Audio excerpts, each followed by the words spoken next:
Alright, in this video I'm going north on Highway 8. It's actually eastbound. It's a very weird section of road, and I've driven it maybe 5, 6, 7 times, and I'm always curious if there's any better explanation as to why there's so many county line signs. So, I think I'm in Imperial County right now, I'm not sure.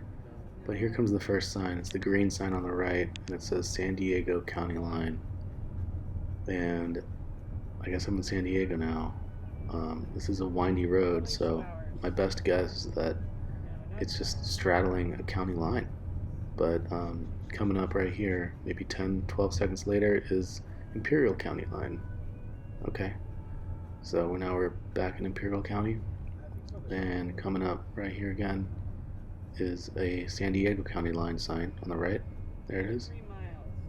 Wet, and then I think the last sign, this video kind of gets chopped off by my dash cam, but the last sign is Imperial County Line. And that's kind of in the distance. You can see the green sign coming up right here, but the video got chopped off. There's the green sign on the right. So that's my best guess right there, is that the county line is just some dash line right there. Alright, I guess the explanation's there. In Google Maps, you type in San Diego County Line, and you see that within about 2 miles you have about 5 signs.